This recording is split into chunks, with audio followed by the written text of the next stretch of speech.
Hi, I'm Angela Kelly-Wiecek, and I represent the Chickahominy District on the Hanover Board of Supervisors. And I'd like to talk to you today about the ongoing budget fight in Richmond. Hanover County is a wonderful place to live, work, and raise a family. We have great options for both suburban and rural living, and we like to think we offer a little something for everyone. Our Board of Supervisors has worked very hard to make sure we maintain a limited government, but one that addresses its core functions with efficiency and excellence. We've been very proud of our school system. Hanover is widely regarded as a model for how to get the most out of each and every dollar that taxpayers invest in education. Our schools and the success of our students have made Hanover a magnet, one of the most desirable places to live in Central Virginia. We haven't escaped the economic downturn unscathed, though. In recent years, we've had to make tough choices, eliminating about 200 positions at schools around Hanover. This year, with some signs of economic improvement, our school board is asked to replace up to 18 teaching positions to keep our class sizes small, especially at the elementary school level. But all the progress that we've made and our system's entire reputation for excellence is at risk unless the General Assembly passes a budget on time. About 50% of what we spend on our schools comes from state government, and no organization, no matter how talented, can continue to produce excellent results when half of its planned budget might never show up. Even if the budget is simply late, it puts at risk our efforts to keep teacher-student ratios low. Budget uncertainty makes it even harder to retain our teachers. Offering contracts becomes even more difficult if our school board and administrators don't know how much money they have to work with.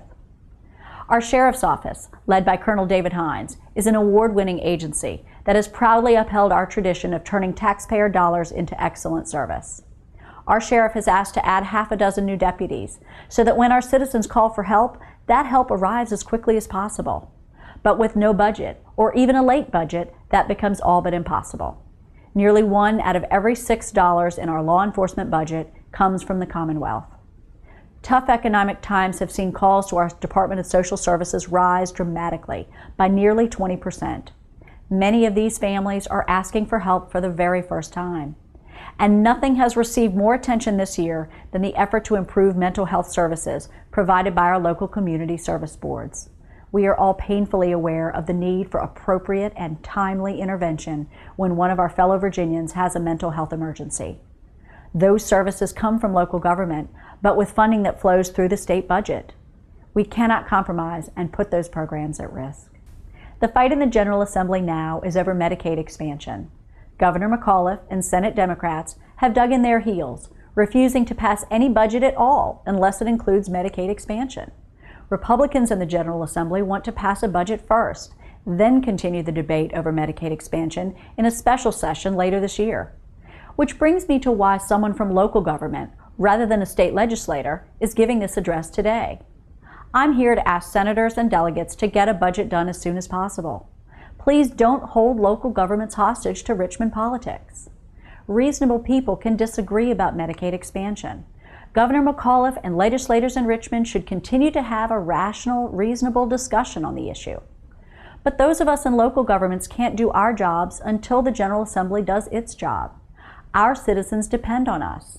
Without local government, schools can't open and first responders aren't able to answer calls for help. We need you to do your job so we can do our job. Legislators, we need you to set aside those major sticking points and pass a budget now. As I understand it, the House and Senate agree on 99.99% of all state spending. Local governments need our elected representatives to stay in Richmond, bridge that last tiny gap, and pass a budget on time. Here at the local government level, politics really aren't all that important. Serving our citizens comes first. Governor McAuliffe, senators, and delegates, please join Republicans in passing a clean budget now so we can give our citizens the services they need. Hanover County and every other locality in Virginia is counting on you to do the right thing. I'm Angela Kelly-Wiecek. Thank you for watching.